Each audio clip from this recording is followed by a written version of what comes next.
भक्ति धारा सबका कल्याण हो। आप देख रहे हैं एच सीरीज भक्ति धारा।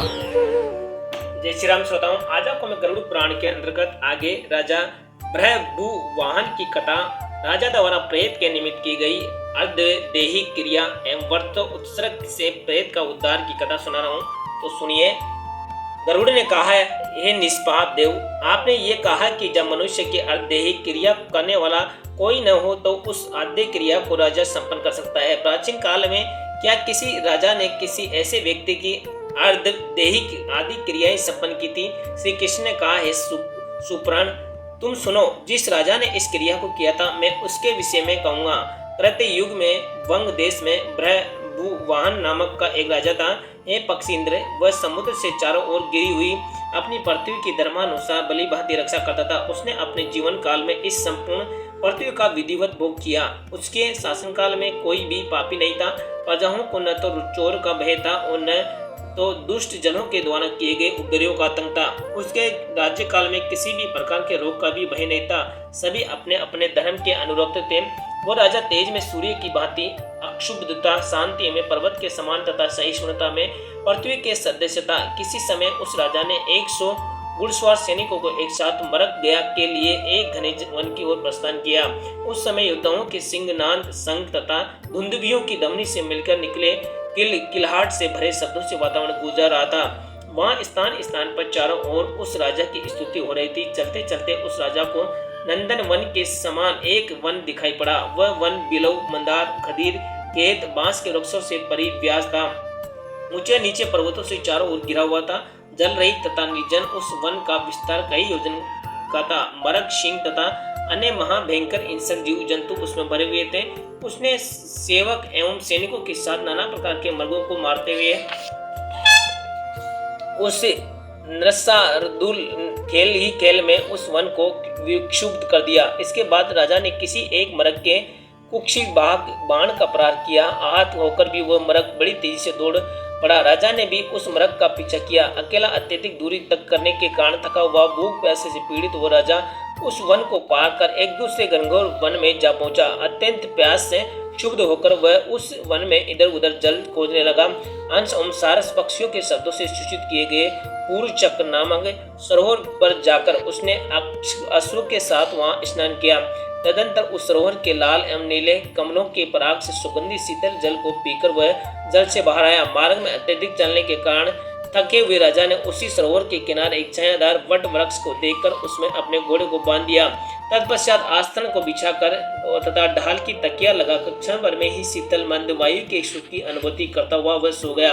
राजा के सोते वहां 100 प्रेतों के साथ घूमता हुआ प्रेतवान नाम एक प्रेत आ पहुंचा। उसके शरीर में मात्र अस्थि थी, चरम एवं सिरा ही शेष थी। वह खाने पीने को खोजता हुआ धैर्य नहीं धारण कर पा रहा था। आहट पाकर राजा की नींद खुल गई। पहले कभी नहीं देखे गई उस दृश्य को देखकर राजा ने शीघ्र ही अपने धनुष पर बाण चढ़ा दिया। अपने सामने राजा को देखकर वो प्रेत भी स्थानों के सदृश खड़ा रहा। उसको अवस्थित देखकर राजा के मन में कौतूहल उठा। उन्होंने प्रेत से पूछा कि तुम कौन हो, कहाँ से आए हो, तुम्हें ये विकृत शरीर कैसे प्राप्त हुआ है? प्रेत ने कहा, है माँ बाबू, आपके ये सहयोग से मैंने अपना प्रेत भाव त्याग दिया है। मुझे अब परम गति प्राप्त हो गई है। मेरे समान धन्य अन्य कोई नहीं है। बृहभुवाहन ने कहा, है वन सर्वत्र अत्यंत भयानक है। इसमें मैं ये क्या देख रहा हूँ? ये पिशाच या ये वन भी आंधी की झोंकों से ग्रस्त है। यहाँ पतंग, मशक, मधुमक्खी, कमंद, श्री, मत्स्य, कश्यप, गिरिगट, बिच्छू, भ्रमर, सर्प, अधोमुखी हवाएं चलती है, बिजली, आग चलती है, वायु की झोंकों से इधर उधर तिनके हिल डुल रहे हैं। यहाँ नाना प्रकार के जीव जंतु, हाथी, टिड्डियों के बहुत प्रकार के शब्द सुनाई पड़ रहे हैं, किंतु कहीं पर भी कोई दिखाई नहीं दे रहा है। यह सब विकृत स्थिति देखकर मेरा हृदय कांप रहा है। प्रेत ने कहा, राजन, जिन प्राणियों का अग्नि संस्कार, श्राद्ध, तर्पण, सटपिंड, दशगात्र, सपिंडीकरण नहीं हुआ है, जो विश्वघाती, मध्य एवं श्रवण चोर है, जो लोग अब मृत्यु से मरे हुए हैं, जो ईर्ष्या करने वाले हैं, जो अपने पापों को प्रायश्चित नहीं करते हैं, जो गुरु आदि की पत्नी के साथ गमन करते हैं, वे सभी प्राणी अपने कर्मों के कारण भटकते हुए प्रेत रूप में यहाँ पर निवास करते हैं। इनको खाना पाना बड़ा दुर्लभ है, ये अत्यधिक पीड़ित रहते हैं।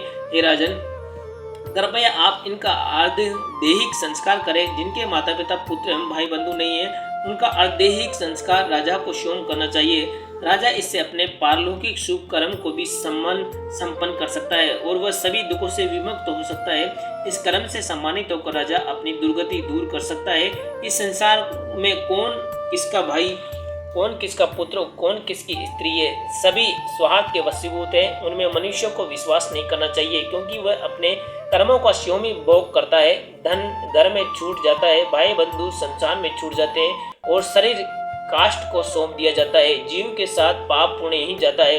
गृहस्त्रता निवर्तते शमशाने चेउ बांधवा शरीर काष्ठ मादते पापम पुण्य से व्रजते। अतः राजन, अपने कल्याण की इच्छा से आप इस नश्वर शरीर से अविलंब प्रेतों का अर्धदेहिक कर्म संपन्न करें। राजा ने कहा, प्रेतराज, क्रस काय भयंकर नेत्र वाले तुम प्रेत के समान दिखाई देते हो। तुम प्रसन्न होकर अपना जैसा वृतांत हो वैसा सब कुछ मुझसे कहो। इस प्रकार मुझे पूछे जाने पर प्रेत ने अपना सारा वृतांत राजा से कहा। प्रेत ने कहा, ये नरक श्रेष्ठ, मैं प्रारंभ से लेकर आज तक का संपूर्ण वृतांत आपसे कह रहा हूँ। हे राजन, सभी संपदाओं को सुखपूर्वक वहन करने वाला, विभिन्न जनपदों में उत्पन्न नाना प्रकार के रत्नों से परिव्याप्त, अनेक पुष्पों से सुशोभित वन प्रांत वाला तथा विभिन्न पुण्य जनों से आवर्तित विदिशा नामक एक नगर था। सदैव देवा राधन में अनुरक्त रहता हुआ मैं उसी नगर में निवास करता था। मैं वैसी जाति में उत्पन्न हुआ था। उस जन्म में सुदेव मेरा नाम था। मेरे द्वारा किए गए हव्य से देवता और कव्य से पितृगण संतुष्ट रहते थे। मैंने नाना प्रकार के दान देकर ब्राह्मणों को संतृप्त किया था। मेरा आहार व्यवहार सुनिश्चित था।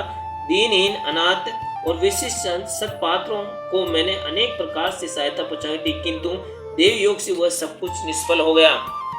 मेरे न तो कोई संतान हुई, न कोई सगे बंधु बांधव है और न कोई वैसा कोई मित्र ही है जो मेरा अर्धदेहिक कर्म कर सके। हे श्रेष्ठ राजन, उसी से मेरा ये प्रेत स्थिर हो गया है। हे बुद्धव, एकादश, त्रिपादशिक, षण्मासिक, वार्षिक तथा जो मासिक श्राद्ध होते हैं, इन सभी श्राद्धों की कुल संख्या 16 है। जिस मृतक के लिए इन श्राद्धों का अनुष्ठान नहीं किया जाता, उसका प्रेत तत्व अन्य सैकड़ों श्राद्ध करने पर भी स्थिर ही रहता है। मृग महाराज, ऐसा जानकर आप मुझे इस प्रेत तत्व से मुक्ति प्रदान कराए।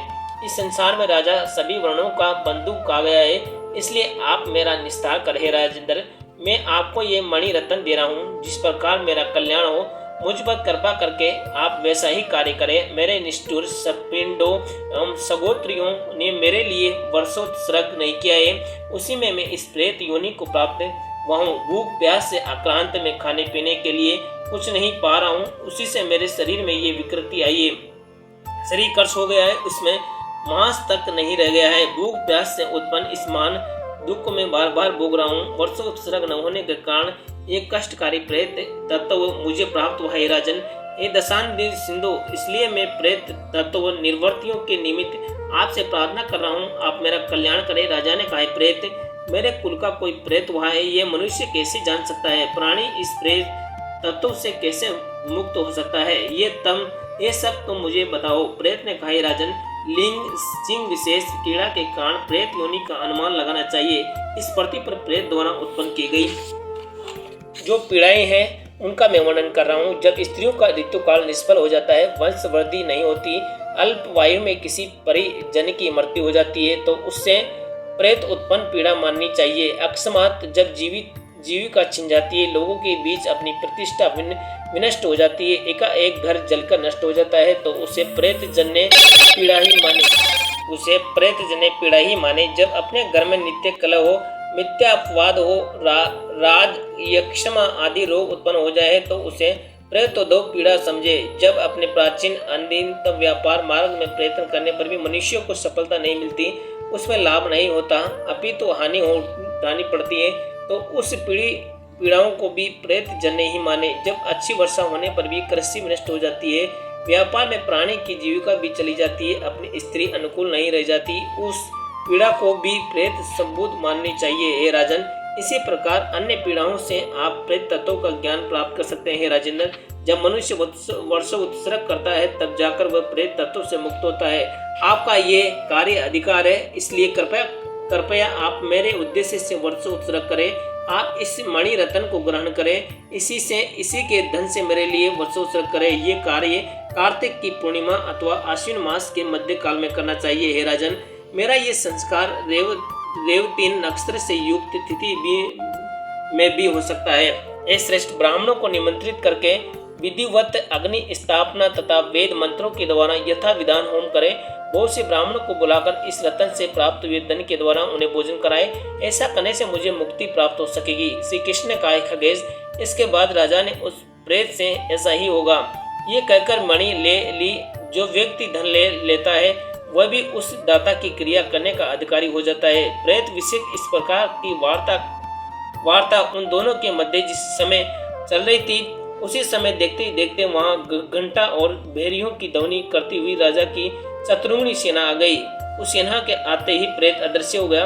उसके बाद वो वन से निकलकर राजा अपने नगर चला गया। तदंतर उसने कार्तिक मास की पूर्णिमा तिथि आने पर उस प्राप्त हुई मणि के धन से प्रेत तत्व निवृत्ति के लिए विधिवत वर्ष उत्सर्ग किया है। गरुड़, उस संस्कार के पूर्ण होते हुए प्रेत भी तत्काल स्वर्ण देह से सुशोभित हो उठा और उसने राजा को प्रणाम किया। तत्पश्चात और राजा की प्रशंसा करते हुए प्रेत ने कहा, देव, ये सब आपकी महिमा है। इस प्रकार राजा के द्वारा किए गए उपकार के प्रति कृतज्ञता ज्ञापित करते हुए सुरलोक को चला गया। जिस प्रकार राजा के द्वारा किए गए संस्कार से वो प्रेत अपने प्रेत तत्व से मुक्त हुआ था, वह सब कुछ वृत्तांत मैंने तुम्हें सुना दिया है। अब तुम और क्या सुनना चाहते हो? जय श्री राम। श्रोताओं, गरुड़ पुराण की ये कहानी आपको कैसी लगी कृपया कमेंट करके जरूर बताएं और ऐसी ही कथा सुनने के लिए हमारे चैनल एच सीरीज भक्ति धारा को फॉलो और सब्सक्राइब जरूर करें। जय श्री राम। एच सीरीज भक्ति धारा को सब्सक्राइब करें।